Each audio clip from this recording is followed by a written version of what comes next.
성경을 자세히 읽어보면 많이 읽어봐야 됩니다. 그냥 한두 번 읽어보면 잘 모르고 자세히 많이 읽어보면 놀랍게도 이 각 성경마다 이 저자들이 있잖아요. 사실 모든 성경의 저자는 궁극적으로는 하나님이신데 하나님께서 하나님의 성령의 강풍을 맞은 사람들을 통하여서 그 사람들이 하나님께 받아서 이렇게 적어간 것이 이제 성경 말씀입니다. 그래서 자세히 읽어보면 그리고 좀 알아야 돼요. 다른 성경이 이런 주제를 다른 곳에서 요한은 어떻게 이야기하고 바울은 어떻게 이야기하고 베드로는 어떻게 이런 것들이 좀 비교가 돼야 이제 이런 것들이 조금 인식이 되기 시작하는데요. 그러니까 조금 읽어서는 잘 모르겠죠. 많이 읽어보셔야 됩니다. 베드로 사도를 보게 되면 그런 특징이 제가 이렇게 한 가지 발견한 게 있어요. 이게 뭐냐면 되게 평범한 얘기를 하는 것처럼 하다가 갑자기 가장 심오한 내용으로 확 하고 점프해서 들어갑니다. 제가 여러분들에게 자주 읽어드리고 또 우리 교회 주보에 나와 있는 2장 20절의 말씀 있죠. 베드로전서 2장 20절의 말씀. 이 얘기는 사실은 이건 우리 모든 신앙의 가장 핵심이 되고 본질이 되고 중심이 되는 이야기거든요. 근데 이 얘기를 무슨 얘기하다가 갑자기 이야기하냐면 사환들아 까다로운 주인에게 순종해라. 그 얘기하다가 너희들 애매하게 고난 받을 때도 있는데 그거 잘 참고 넘어가야 돼. 그러다가 갑자기 어떻게 해요? 갑자기 예수님께서 그렇게 하셨어 하면서 아주 이 본질적인 이야기로 갑자기 쑥 하고 들어와 버립니다. 오늘 말씀도 비슷합니다. 여러분 오늘 얘기는 사실은 교회 우리 지지난주죠. 결국 이 얘기는 어떤 상황 속에서 이야기하는 거냐면 교회 고참들과 굳이 우리가 그게 제일 정확한 표현 같아요. 신참들에게 주는 권고 속에서 사실은 갑작스럽게 우리가 하나님의 백성으로 살아가는 이 땅에서의 삶의 그 실체, 현실에 대해서 그 핵심과 본질을 이야기하는 것이 오늘 말씀의 내용입니다. 그러니까 그냥 이렇게 이 고참들 신참들 어떻게 해라 이런 어떤 그 표면적인 얘기로 그쳐지는 것이 아니라 하나님의 백성들이라면 그러니까 여러분 우리는요 이 땅에서 천국과 지옥을 동시에 경험하며 살아가고 있습니다. 아세요? 세상 사람들은 천국은 경험 못해요. 그럼 그리스도인들은 천국만 경험하느냐? 아닙니다. 그리스도인들은 무엇과 무엇을 경험할까요? 천국과 지옥을 경험합니다. 그래서 그 천국과 지옥, 우리가 경험하는 그 천국과 지옥의 실체가 무엇인지에 대해서 오늘 말씀이 아주 그 핵심되는 내용을 우리들에게 이야기하고 있는 것이죠. 먼저 여러분 이 성경이 이야기하는 이 근본 우리들의 환경을 잘 알아야 돼요. 요즘 여러 번 반복해서 여러분들에게 전하여 드렸던 것 같은데 우리 요한일서 5장 19절에서 21절 한번 보여주시겠습니까? 예, 잘 보이시죠? 안 보여요? 보이십니까? 예, 잘 보이죠? 우리 함께 읽어봅시다. 시작. 또 아는 것은 우리는 하나님께 속하고 온 세상은 악한 자 안에 처한 것이며 또 아는 것은 하나님의 아들이 이르러 우리에게 지각을 주사 우리로 참된 자를 알게 하신 것과 또한 우리가 참된 자 곧 그의 아들 예수 그리스도 안에 있는 것이니 그는 참 하나님이시요 영생이시라. 자녀들아 너희 자신을 지켜 우상에게서 멀리하라. 예, 너무 광대한 내용이 압축돼서 들어가 있으니까 일단 읽은 것으로 만족하고 먼저 우리가 살펴야 될 것이 19절 말씀입니다. 19절 다시 한번 읽어봅니다. 시작. 또 아는 것은 우리는 하나님께 속하고 그 다음이요 온 세상은 악한 자 안에 처한 것이며 사도 요한이 분명하게 이야기합니다. 온 세상은 악한 자 안에 처한 것이며 우리는 누구에게 속하고 하나님께 속하였지만 온 세상은 누구에게 속하였다고요? 악한 자, 속하였다라는 표현을 안 써요. 처하였으며. 상당히 이게 곰곰이 생각해 보면 또 묵상할 거리가 많은 말씀입니다. 하여튼 뭐 그냥 일단은 우리가 이해하기 편하게, 대조시키기 편하게 그렇게 표현을 했습니다. 이 세상에 주도권이 우리 보기에 누구에게 있는 것으로 보일까요? 사탄에게 있는 것으로 보입니다. 온 세상은 악한 자 안에 처하여 있습니다. 처하여 가는 중도 아니에요. 그냥 사도 요한이 분명히 악한 자 안에 뭐 하였으며? 처하였으며 악한 자 안에 있습니다. 악한 자 안에 있어요. 우리 예수의 사람들은 이 현실을 확실하게 깨달아 알고 있어야 합니다. 많은 분들이 이걸 잘 인식 못하는 것 같아요. 마치 무슨 중립지대에 놓여 있는 것처럼 생각을 해요. 우리가 아닙니다, 여러분. 우린 중립지대에 놓여 있지 않습니다. 휴전지대에 놓여 있지 않습니다. 이 온 세상은 지금 누구 안에 처하였다고요? 악한 자 안에 처하여 있습니다. 지금 악한 자가 우리 오늘 본문 말씀을 성경은 펴놨으니까 8절 말씀 함께 읽어볼까요? 지금 뭐 하고 있는지 잘 나와 있습니다. 악한 자가 5장 8절 말씀이요. 시작. 근신하라 깨어라 너희 대적 마귀가 우는 사자같이 두루다니며 삼킬 자를 찾나니. 지금 마귀가, 이 악한 자가 이 세상을 장악하고 우리 뭐 하고 다닌다고 되어 있습니까? 삼킬 자를. 그러니까 우리 옆에 와 있는지 몰라요. 뭐 하려고 우리를 삼키려고. 우리 오늘 뭐라고 인사했죠?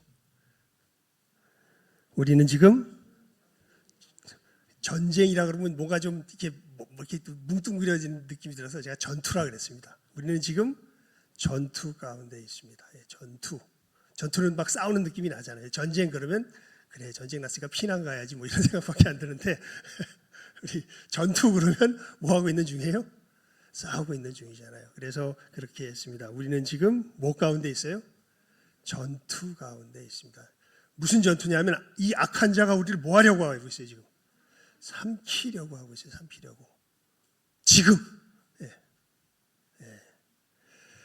근신하라. 그래서 깨어라 너희 대적 마귀가 우는 사자같이 두루 다니며 삼킬 자를 찾나니. 그러니까 이 지옥의 역사와 삼킬 자를 찾는 이 마귀의 역사와 우리를 죄에서 건지셔서 우리로 천국의 삶을 살아가게 하시는 이 천국의 역사가 지금 어디에서 벌어지고 있는 거예요? 우리 가운데서 벌어지고 있는 거예요. 지금 그 상황을 이 사도 베드로가 너무도 뭐라 그럴까요? 현실의 어떤 이런 모습을 적나라하게 드러내면서 우리들에게 오늘 말씀을 통하여서 보여주고 있는 것이지요. 여러분이 마귀가 우리를 삼키면 우리는 어떻게 될까요?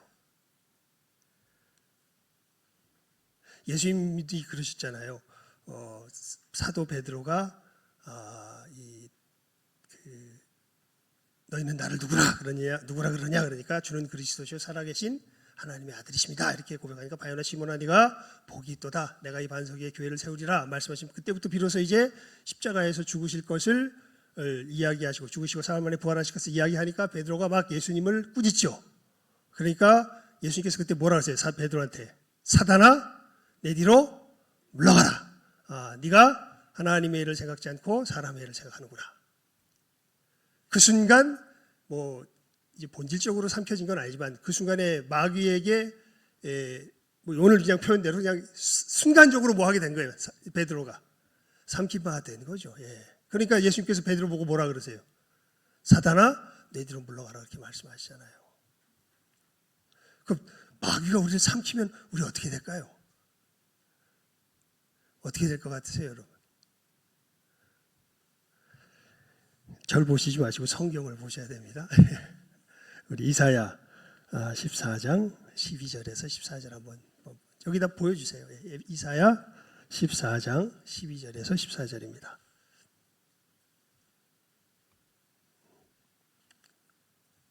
조금 제가 늦게 알려드렸더니 이건 아직 준비가 안 된 모양이네요. 그럼 우리 펴봅시다. 이사야 14장 12절에서 14절입니다. 이사야 14장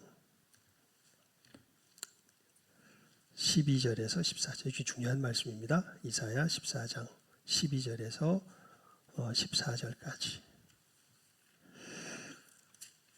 우리 함께 읽어봅니다. 이사야 14장 12절에서 14절입니다. 시작하면 읽습니다. 시작.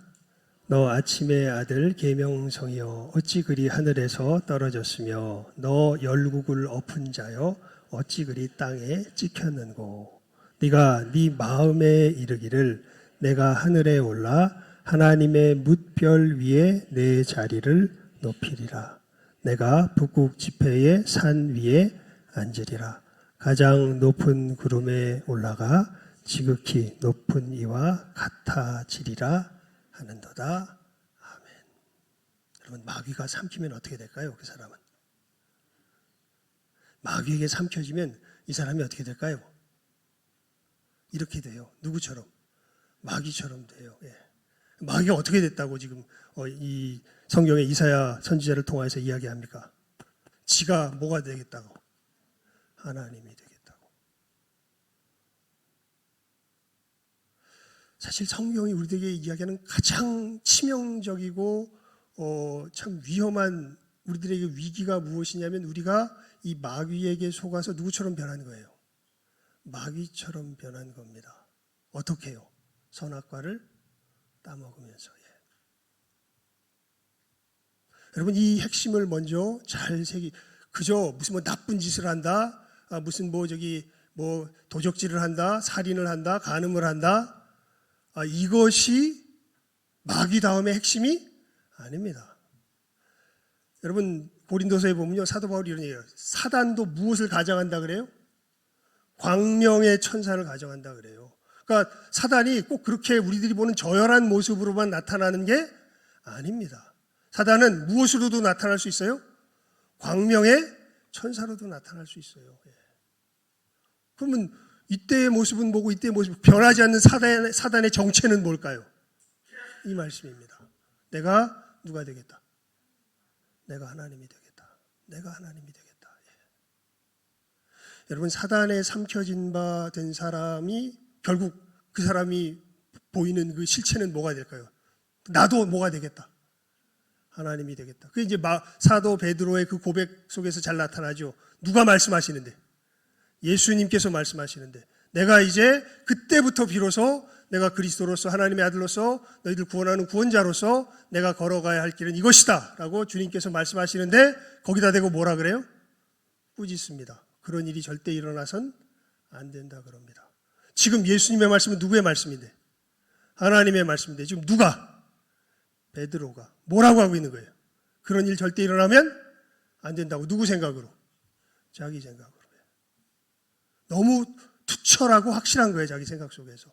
하나님이라도 그건 말이 안 되지. 이런 게, 여러분 솔직히 여러분들 그러죠. 그런 생각 많죠. 하나님이라면 이렇게 해야 돼. 그런 생각 많이 하죠. 하나님이라면 이렇게 하지 않을 수 없어. 그 순간 우린 가장 누구다워진 거예요? 가장 누구다워진 거예요? 고백하실 수 있는 가장 누구다워진 거예요? 마귀다워진 겁니다. 예수님 그러셨잖아요. 다만 그를 섬기고 경배하라 그랬지, 지가 앉아서 누구를 지금 판단하고 앉아 있어요? 하나님을 판단하고 앉아 있어요. 아주 천연덕스럽게. 이게 딱 뭐의 본질이에요? 마귀의 본질입니다. 그래서 마귀다움이 굉장히 무서워요. 예. 여러분, 우리 자신을 살펴보면요, 마귀다움이 나예요. 예. 마귀다움이 나예요, 사실은. 예. 그래서 이 마귀다움에서 내 스스로 나를 건져낼 수가 없어요. 그래서 누가 오신 거예요? 예수께서 오셨어요. 그래서 예수님이 우리를 새로운 피조물로 만드시는 거죠. 우리 주보 한번 볼까요? 주보 앞에 우리 신성교회 써있는 표지, 십자가 이렇게 하얗게 그려놓고 거기 있는 글씨를 문장을 읽어볼까요? 시작. 이는 우리로 죄에 대하여 죽고 의에 대하여 살게 하려 하심이라. 예수님께서 십자가에서 이루신 역사가 뭐냐면 우리로 죄에 대하여 죽고 의에 대하여 살게 하려는 역사를 이루신 것이다 라고 사도 베드로가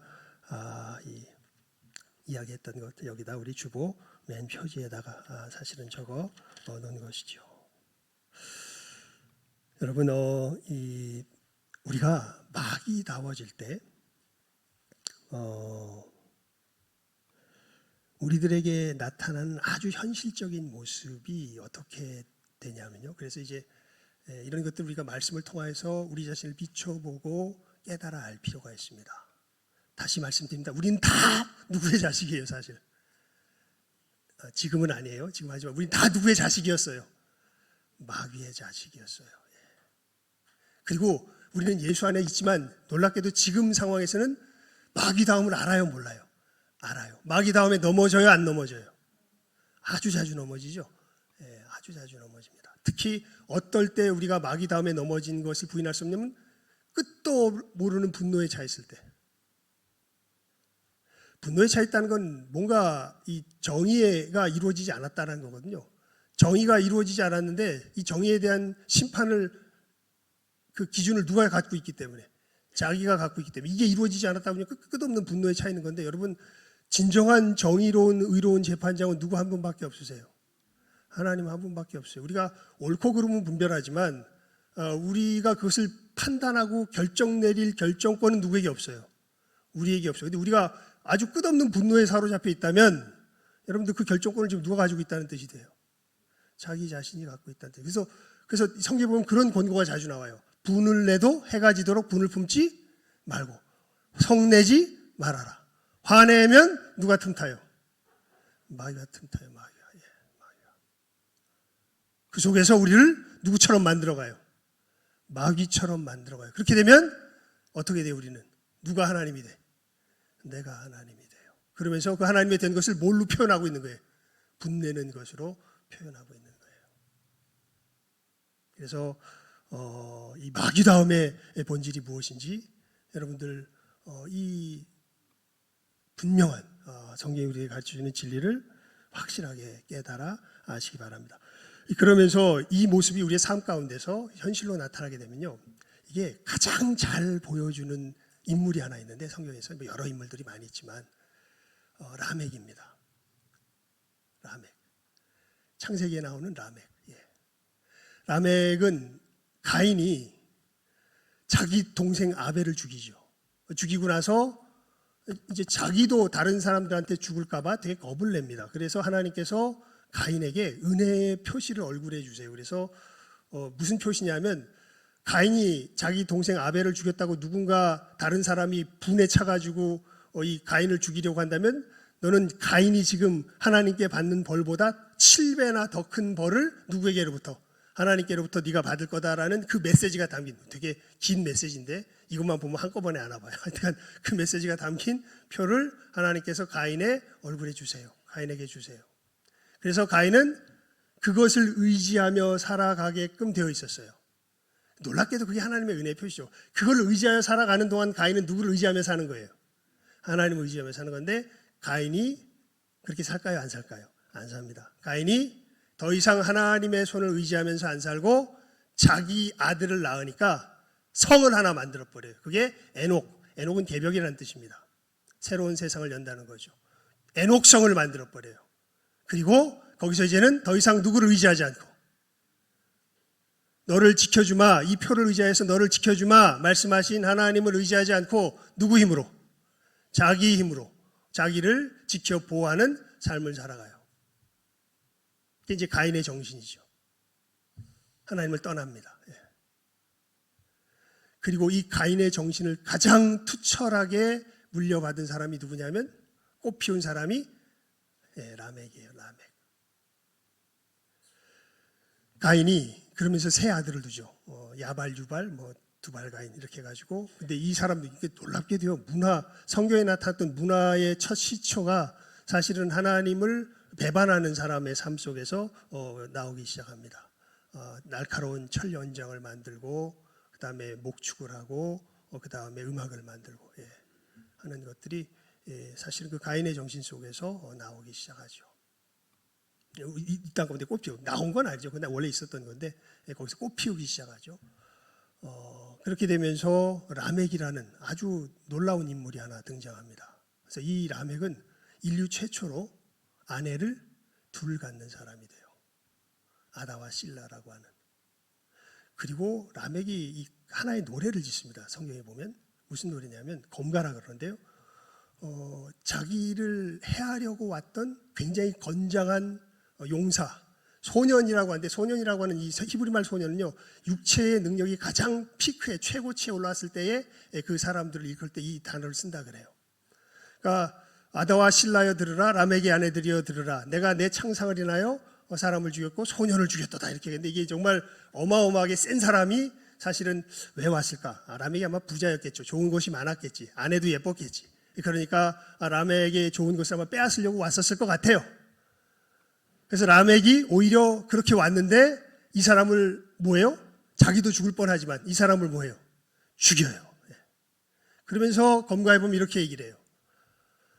가인을 위하여는 벌이 7배일진데 라멕을 위하여는 벌이 77배이리라. 하나님이 가인 때문에 가인을 해야 하는 사람 벌을 7배 준다면, 나 건드리면 나는 벌 몇 배죠? 77배죠. 그러니까 완전히 누구로부터 독립해서, 하나님으로부터 독립해서, 자기가 자기 삶에 철저한 뭐가 된 사람이에요? 주인이 된 사람이에요. 그러면서 성경에 보면 그 뒤에 셋의 자손들이 나타났다고 기록하면서, 그 셋의 자손들부터 그때로부터 비로소 여호와의 이름을 불렀더라, 이렇게 되면서 가인의 정신의 삶과 정반대가 되는 삶을 살아가는, 하나님께서 아벨 대신 주신 셋의 자손들의 살아가는 삶의 모습이 이 성경에 나옵니다. 여러분, 우리가 마귀화되면요, 우리는 철저하게 우리의 삶을 누구 손으로? 자기 손으로 지키며 살아가려고 합니다. 우리 신명기 10장 11장 10절에서 12절 말씀 한번 보여주시겠습니까? 신명기 11장 10절에서 12절입니다. 함께 읽어봐 봅시다. 신명기 11장 10절에서 12절 말씀 시작. 내가 들어가 차지하려 하는 땅은 네가 나온 애굽 땅과 같이 아니하니 거기에서는 너희가 파종한 후에 발로 물대기를 채소밭에 댐과 같이 하였거니와 너희가 건너가서 차지할 땅은 산과 골짜기가 있어서 하늘에서 내리는 비를 흡수하는 땅이요 내 하나님 여호와께서 돌보아 주시는 땅이라. 연초부터 연말까지 내 하나님 여호와의 눈이 항상 그 위에 있느니라. 아멘. 이스라엘 백성들이 노예로 살 때의 그 애굽의 땅은, 그 땅의 생명은 물이잖아요. 물을 누구 힘으로 대요? 자기 발로 수차를 돌려서, 나일강의 그 물을 자기 발로 수차를 돌려서 대서 그렇게 살아갔던 것이 종살이 하던 애굽 땅에서의 삶이에요. 생명을 누구 힘으로 공급해요? 자기 힘으로 공급해요. 하지만 이제 너희가 들어가서 살 땅은 이 생명의 물이 어디에서부터 떨어져요? 하늘에서부터 떨어져요. 하나님의 눈이 연초부터 연말까지, 처음부터 끝까지 그 길을 살피고 있고, 하나님의 부어주시는 그 물길을 따라서 살아가는 곳이 어디예요? 앞으로 너희들이 들어가서 살 땅이다. 모세가 신명기 11장에서 이렇게 분명하게 이스라엘 백성들에게 알려주죠. 여러분께서 이 하나님을 의뢰하며 사는 삶의 모습을 가장 드라마틱하게 보여준 사람이 다윗이죠. 누구에게 쫓길 때? 사울에게 쫓길 때. 사울이 자기를 죽이려고 왔다가 누구 손에 이제 도리어 죽게 생겼는데 자기 손에 죽을 기회를 하나님께서 이렇게 보여주셨지만 그걸 통하여서 하나님께서 그 마음속에 깊이 깨달아 알게 하시죠. 여러분 그런 깨달음은 제가 볼 땐 그냥 와요. 계시처럼. 부인할 수 없습니다. 그래서 죽이려고 하다가 그래서 그 성경에 보면 가만히 옷만 베었다라고 하는 건 제 생각엔 이런 그 상황이 그려져요. 이 기회다 하고 죽이려고 그러는데 갑자기 뭐가 온 거예요 마음에. 깨달음이 이러면 안 된다. 그래서 옷만 이거 다는 못하고 옷만 살짝 베어놓고 그러면서 이제 확실한 것 같아. 이거 죽이면 안 되는구나. 그리고 나서 이제 정처 없이 다시 도망자의 길을 가죠. 그 사울에 대한 처리는 누구에게 맡기고 하나님께 맡기고, 그죠? 자기는 하나님께서 행하실 때까지 정처 없이 도망자의 길을 다시 걸어가는 것이 다윗의 모습인 것을 우리가 성경을 통해서 알 수 있습니다. 그러니까 여러분 우리 오늘 본문으로 다시 돌아가 볼까요? 오늘 본문입니다.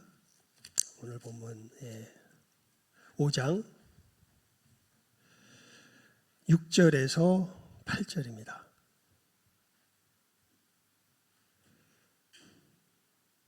5장 6절에서 8절 함께 읽어봐요. 시작. 그러므로 하나님의 능하신 손 아래서 겸손하라. 때가 되면 너희를 높이시리라. 너희 염려를 다 주께 맡기라. 이는 그가 너희를 돌보시니라. 근신하라. 깨어라. 너희 대적 마귀가 우는 사자같이 두루다니며 삼킬 자를 찾나니. 그러니까 이 마귀가 삼킬 자를 찾는다고 말하는 이 말씀과 대비되어서 대조시켜서 사도 베드로가 지금 이야기하는 상황이 어떤 상황이냐면 하나님의 능하신 손 아래서 뭐해라? 겸손해라. 너희 염려를 다 주께 뭐해라? 맡겨라. 이것이 무엇과 대조돼서 나타나요? 마귀에게 삼켜진 자와 대조돼서 나타나죠. 그러니까 마귀에게 삼켜지면 뭐 할 수 없는 거예요. 하나님의 능하신 손 아래서 뭐 할 수 없어요. 겸손할 수 없어요. 마귀에게 삼켜지면 자기 염려를 누구 손으로 꼭 쥐고 있게 돼요. 자기 손으로 꼭 쥐고 있게 돼요. 맡길 수가 없습니다. 우리 9절 말씀 읽어볼까요? 시작. 너희는 믿음을 굳게 하여 그를 대적하라. 이는 세상에 있는 너희 형제들도 동일한 고난을 당하는 줄을 알미라. 즉 마귀를 대적하라는 것이 누구 앞에 겸손하라는 거예요. 하나님 앞에 겸손하라는 거예요. 사실은. 그러니까 이 싸움이 우리들 속에서 치열하게 벌어지는 것이 지금 너희가 살아가는 믿음의 삶의 뭐다? 현장이다라고 지금 사도 베드로가 우리에게 이야기하고 있는 것이죠. 이것을 사도 바울은 이렇게 표현하죠. 우리 에베소서 4장 21절에서 24절 말씀 한번 보여주시겠습니까? 에베소서 4장 21절에서 24절입니다. 우리 함께 읽어봅니다. 시작. 진리가 예수 안에 있는 것 같이 너희가 참으로 그에게서 듣고 또한 그 안에서 가르침을 받았을진데 너희는 유혹의 욕심을 따라 썩어져가는 구습을 좇는 옛사람을 벗어버리고 오직 너희의 심령이 새롭게 되어 하나님을 따라 의와 진리의 거룩함으로 지으심을 받은 새 사람을 입어라. 그러니까 우리가 둘 다 경험하고 있는 걸 여기 지금 사도 바울이 이야기하죠. 유혹의 욕심을 따라 썩어져가는 구습을 따르는 어떤 사람이 있어요. 우리들 속에 옛사람이 있어요. 이거는 하나님 앞에서 뭐 할 수 없어요? 겸손할 수 없고 염려를 하나님께 뭐 할 수 없어요? 맡길 수 없어요. 자기가 붙들고서 끙끙대면서 살아갑니다.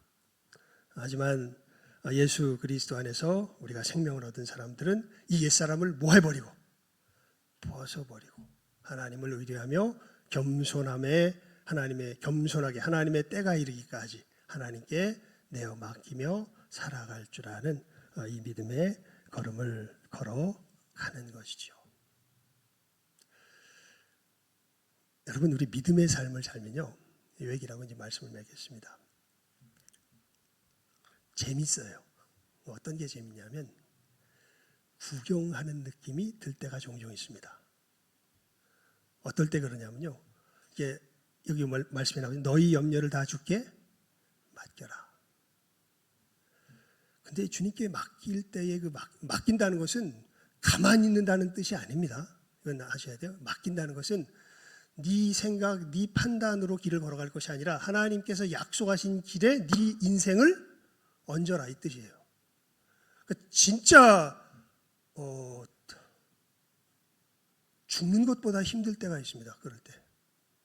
왜냐하면 내 전 판단과 내 경험과 지식이요 그렇게 해서는 안 될 것이라는 생각이 빡 하고 마음속에 들어오는데 놀랍게도 내 안에 성령께서 분명하고 확실하게 알게 하세요. 그거는 하나님께서 약속하신, 하나님께서 함께 하시는, 하나님과 동행하는 길이 아니다. 하나님과 동행하는 길은 이 길이다 라고 하나님께서 알게 하세요.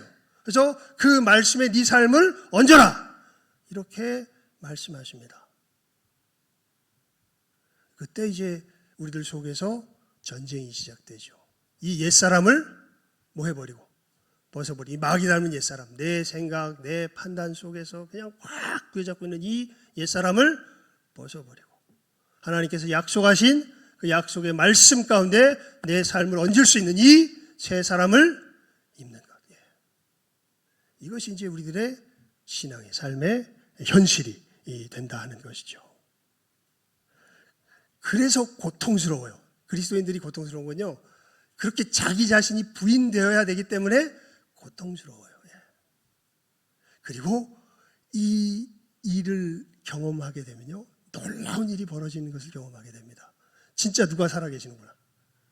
진짜 하나님이 살아계시는구나. 진짜 하나님이 이 세상을 주관하시는 분이시고 우리들에게 복을 주시며 우리들에게 놀라운 것을 주시는 분이시구나라는 것을 깨달아 알게 되면서 한 번, 두 번 경험하게 되면 그런 말씀이 올 때 이 죽을 것 같은 두려움과 떨림은 늘 있습니다. 평생 아마 있을 것 같아요. 그런데 몇 번 경험하게 되면요.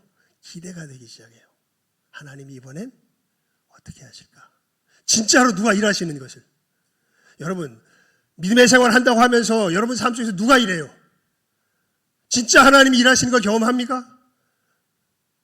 진짜 하나님께서 내 안에서 역사하셔서 그냥 이런 헛소리 말고 다 지가 해놓고 그냥 말로만 하나님께 영광 돌린다는 이런 헛소리 말고 진짜 자기 자신도 와 이건 정말 하나님께서 행하시지 않았다면 말이 안 돼.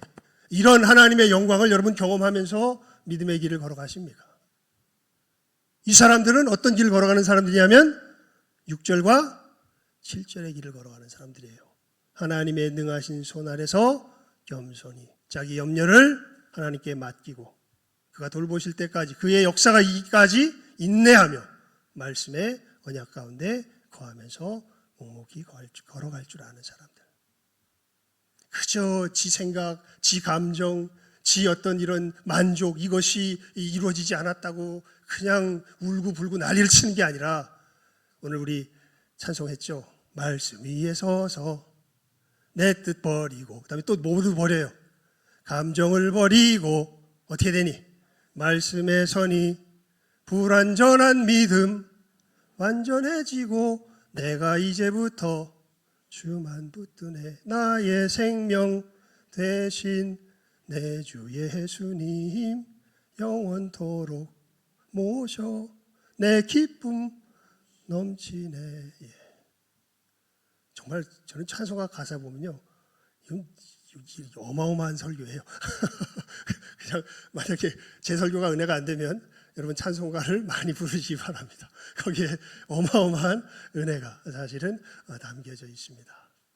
여러분이 천국과 지옥의 전쟁이 어디 안에서? 우리 안에서 벌어지고 있다는 것을 사도 베드로가 마지막 자기의 베드로전서를 마무리하면서 우리들에게 교훈하여 주고 있는 것이죠. 이 길을 걸어가면 우리 10절 마지막으로 한번 읽어볼까요? 시작.